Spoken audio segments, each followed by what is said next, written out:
And we've got the local author and historian Oliver Crocker joining us a little bit later on. He's ghostwritten the memoir of the flying squad detective Barry Appleton, who was famous for being the right side of the law at the time the Krays brothers and everybody else were the wrong side of the law. Local author and historian Oliver Crocker is with us after 12 today. He's here because he's just had published a new best-selling memoir of the former flying squad detective Barry Appleton. So it's called 20th Century Cop, and it's about this particular person's life and times. This rather well-known copper, actually, who later became a scriptwriter for The Bill, but as a crime fighter was involved in notorious names in his 20-year career with the Met. He's still alive, actually, so Oliver has spent a long time researching this story and speaking with the former detective Barry Appleton, whose story we'll hear just after 12 o'clock here on BBC Radio Cambridgeshire. Looking forward to that on BBC Radio Cambridgeshire. 14 minutes past 12. It's the 10th of June today, Wednesday, the 10th of June on the daytime show. It's Sue hosting, not Chris today, who's back tomorrow. Former flying squad detective Barry Appleton is the subject of a new book by local author and historian Oliver Crocker, who joins us. He was the copper who was the right side of the law, where the Krays and all the wrong uns were the wrong side of the law. And Oliver is here. Morning. Good morning, Sue. Or afternoon, as we are now. Thank you for having me. We're the other side of that line, aren't we? So, Barry Appleton, am I misremembering this? Is he the copper that the Krays publicly, in some cases, said that they had a bit of a grudging admiration for? No, that was Nipper Read, although Barry served under Nipper Read, and Nipper Read was very instrumental in promoting Barry through the ranks. Barry finished off as a detective inspector in the Met. Okay. But Barry was in the very early days. He really saw the rise and fall of the Krays, literally on the East End streets of London as a bobby on the beat. Joined the Met in 1957, and he first met Reggie in a boxing gym, quite by accident, not knowing who it was he was talking to. And then he went on multiple raids to their house in Valence Road, where the Krays' mum used every word under the sun to get them to go out. You know, they were positioning themselves initially. Their older brother Charles actually had an advert in the stage. He was trying to set himself up as a showbiz manager. Yeah. So they were going to showbiz parties, to movie premieres, and Barry and his colleagues would be sent undercover to keep an eye on them, as to what they were doing, who were they mingling with. You talk about the social circles, about how they met in the gym, but that would have been true of, probably true now, of the people who sit one side of the line and the people who sit the other side of the line. Actually, this is a very esoteric question here, but there's a lot of overlap. Yeah, there was a pub in the East End where the cops and the villains, they would sit, they would drink. It would be different ends of the bar. Yeah, there'd be a bit of crossover. Information was shared. Yeah. It was a different world. A dangerous world. Barry. Some of his stories are absolutely extraordinary. He was one of the first British police officers to be involved in a shootout on the streets of London, where shots were fired. That's when he joined the flying squad. He received a commendation for his courage that day. That's our opening prologue of the book, where we just, set the scene. It's a good place to start from, isn't it? every day he wouldn't know what was going to happen that day, and there's rooftop chases, there's car chases, there's stakeouts. It sounds a lot like a 1970s cop show on the telly, doesn't it? It does. Well, in fact, Dennis Waterman and John Thor, before they joined the Sweeney, before they started shooting, were sent on attachment to shadow the flying squad, and it was with Barry's unit, 5 Squad. So Dennis Waterman was paired with Barry. And it wasn't so far from fact. Oh no! And those two actors drank that squad under the table in the tank, which was the bar underneath Scotland Yard. They knew what they were wearing around a pub. I bet they did.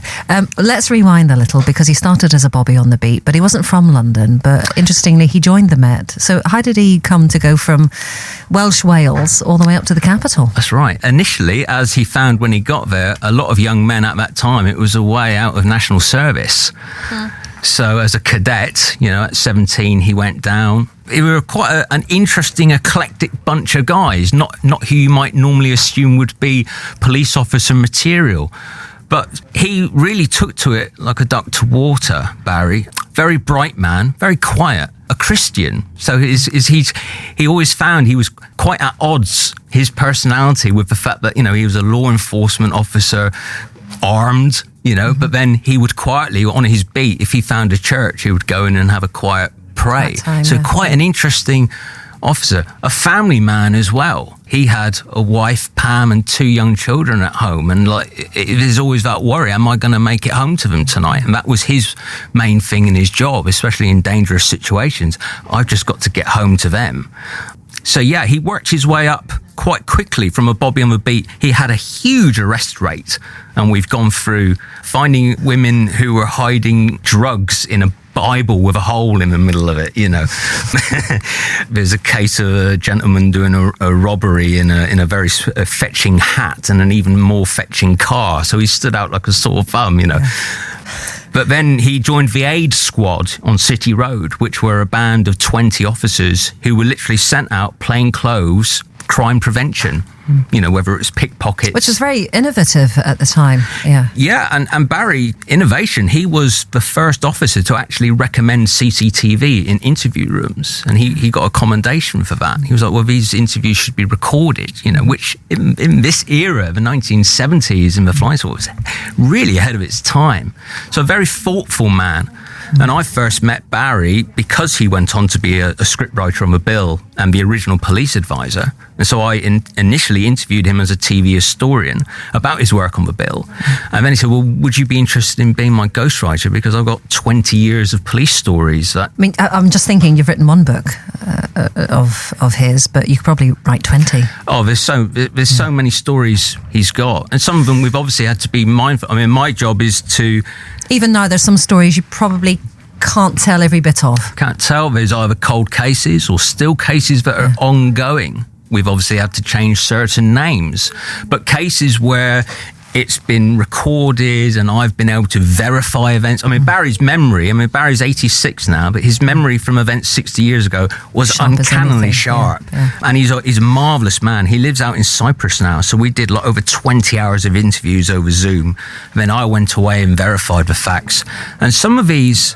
it's not easy reading about, gangland killings. If you start researching the Krays online, you're going to see some pretty horrifying images, which are just there. But obviously, these are all human beings, the victims in their own right. You've got to tell their story with sensitivity and thought. But yeah, we've been able to actually reveal some new information on, the murder of Ginger Marks, his body has never been found. But Barry actually searched his flat on the night he was shot outside a Krays bar and discovered evidence that suggested he was an FBI informant, which ultimately Barry feels is what cost him his life. When Ronnie Kray shot George Cornell at the Blind Beggar, which is a very famous case, many people think that Cornell was killed at the scene, but he actually was alive, and Barry had to accompany Cornell to the hospital where doctors tried to save him. And he was there to protect him in case any associates were sent back to finish the job. So it's just always incredible instances from a foot soldier who was there. And it has been able to, it's such an evocative era, 60s London. And he was once sent out to arrest a Kray henchman, a nasty piece of work called Dixon, whose weapon of choice was a razor blade, and Barry had to go out single-handedly bring him in. There's no handcuffs, there's no radio, there's no backup. He just had to bring him in. And there's this extraordinary standoff in a street between Dixon, Barry, and Reggie Kray.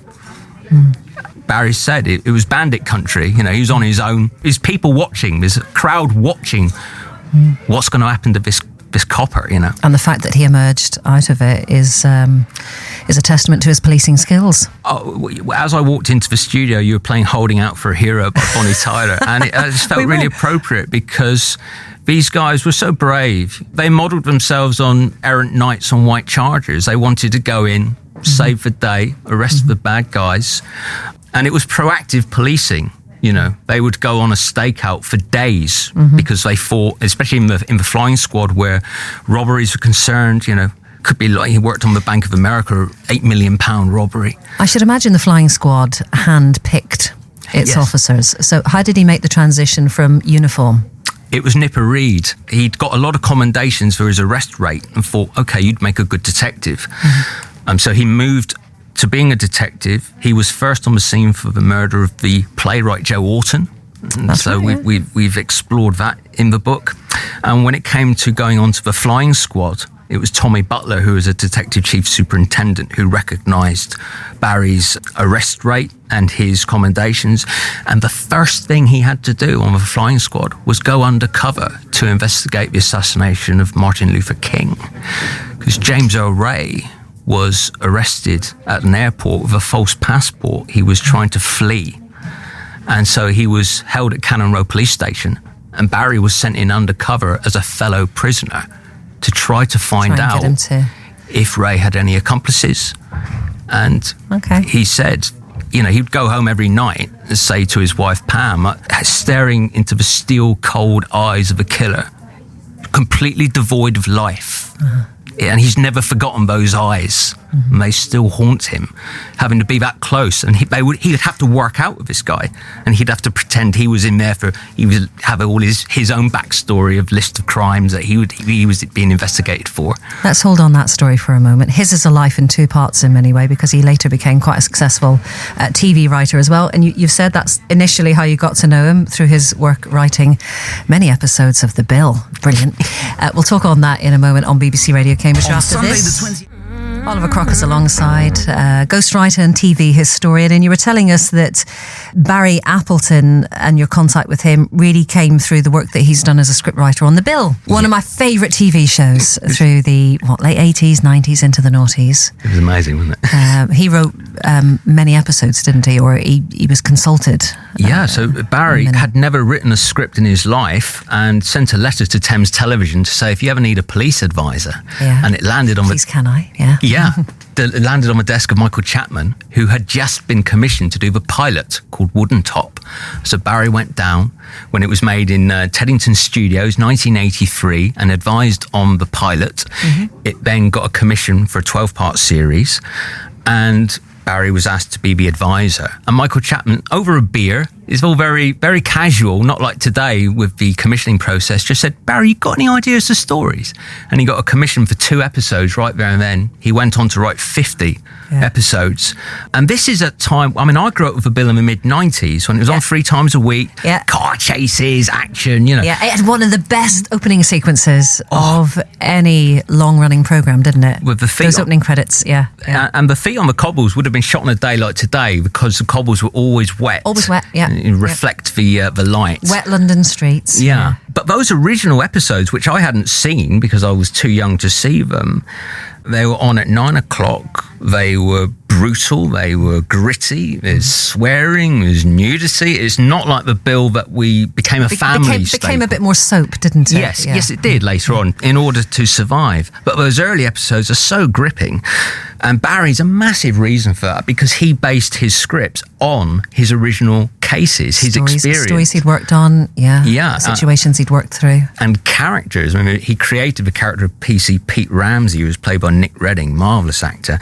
And Barry used some of his own experiences, to create Ramsey. He was a bit of a bad boy, a bit flash, drove a second-hand Porsche, as Barry did later in life. 2 weeks ago, we had Simon Rouse on. The legend. Who was DCI Meadows. He certainly was for 20 years. We didn't even talk about The Bill. He's had such a marvellous that's career. where people would probably most readily recognise him from. Yeah, because the show is still being shown on You and Drama. It's got a massive following. It's still huge in Australia, where the actors are still treated like royalty. I've produced a podcast about The Bill for the last 9 years, which has been played over 500,000 times. It's the love for these actors. And so from my perspective as a TV historian, I like to celebrate not just the making of the show, but the makers of the show. And so it's been such a privilege to speak to these people.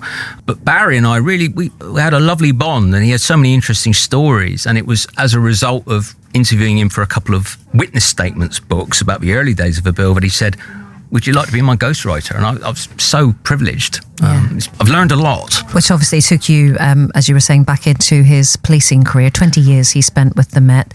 Why did he step back from policing at the time he did? Is there a neat answer to that? Yeah, he was almost killed in the line of duty. He spent months in hospital. He was almost paralysed in a pub brawl. He broke up a pub brawl and was hit over the back with a stool. Yeah, it took him many months to recover and learn to walk again. He then went back to the flying squad, promoted to detective sergeant. He then got promoted to detective inspector, and he'd done 20 years, and the job was getting more dangerous. One of the last cases Barry worked on was the manhunt for the killer of PC Stephen Tibble, who was an off-duty police officer who was shot dead by an IRA terrorist in 1975. That really shook the policing community. And when Barry had the chance to actually become an inspector for the flying squad, his wife Pam just pleaded with him, said, "You've done 20 years, you've almost been killed once, you've got 2 young children." And so it was very difficult for him to put his papers in, because he was an excellent copper. He cared passionately about law enforcement, but his family were everything to him. They were his priority. And so they shut up shop, they bought a pub, and they were running a pub, and someday some film students came in, and he asked them if any of them would like a part-time job working in the bar.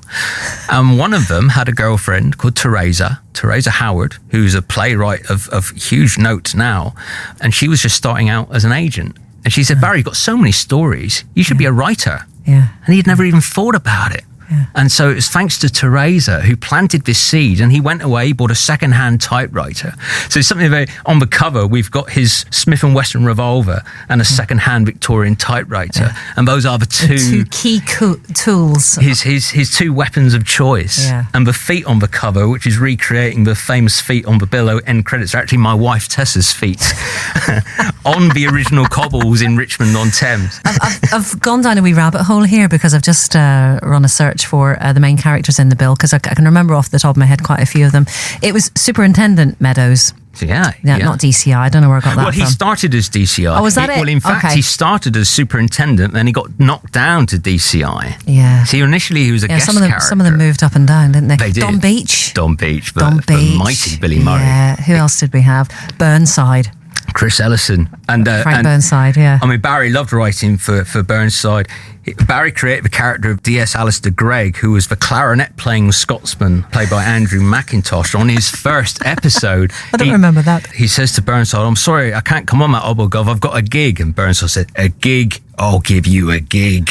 He was no nonsense, wasn't he? Oh, he was amazing. June Ackland, Sergeant Ackland. Wonderful, truly good. Absolutely. Was there a Viv someone as well? Viv Martella. WPC Viv Martella. And she was a bit, I can't be doing with this, isn't she? She was amazing. And loads of other characters over the years that came and went. Well, in her final episode, it was the highest rated episode ever. 18 million viewers tuned in. You know, at the time, the bill was getting more viewers than EastEnders. It was the #1 show on British television.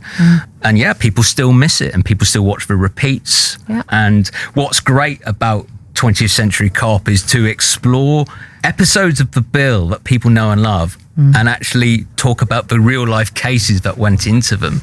So there was an episode called Country Cousin that Barry wrote, where a visiting detective has to come down to Sun Hill and bring a villain back up to Yorkshire, his native town. Well, that was based on a real life case where Barry was sent down to Bristol to collect the Gentle Giant. And the Gentle Giant made an outstandingly ambitious attempt at escaping Barry's clutches. There was a story where June Ackland visits an old lady, and she said, "Well, there was a bogus gasman in my house," and it turns out that the gasman is locked in the cellar, and that was based on a real case that Barry went to. He said, "Well, what happened to him?" "Oh, he's down here. I wasn't going to let him go." And we could talk endlessly about this. DC Jim Carver, Tony Stamp. Oh, Graham, of course. Graham Cole. Yeah, Bob Cryer, Sergeant Bob Cryer. Yeah. Eric and Barry used to go drinking together because they're huge motorbike aficionados. And Barry always remembers during the second series, when the bill, obviously in the first series, no one knew what they were shooting, but it quickly became this hit. And Eric, they were in a pub talking about scripts for the next season, and some autograph hunters came over to meet Eric, and Eric says, you want to get this man's autograph because he's the person who writes our scripts.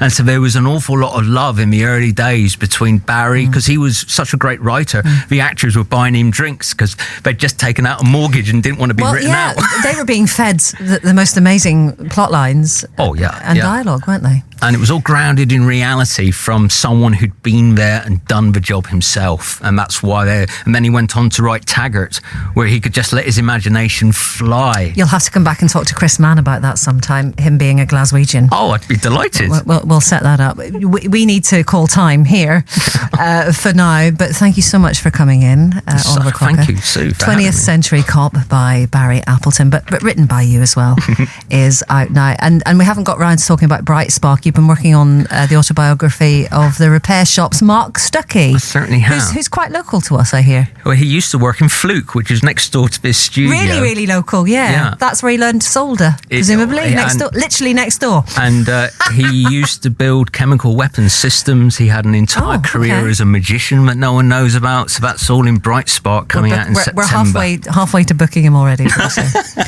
Thank you for coming in. Oh, thank you for Another having me. I'd love to. And if I could give a quick shout out to my mummy Lynn, my mother-in-law, she's just come out of hospital. She used to work at BBC Radio. Mummy Lynn, I love you. Really? And anyone else who knows you? Anyone else who knows you? Thank you ever so much for coming in. Everyone, this has been Oliver Crocker and his mum on BBC Radio Cambridgeshire. 22 minutes to 1.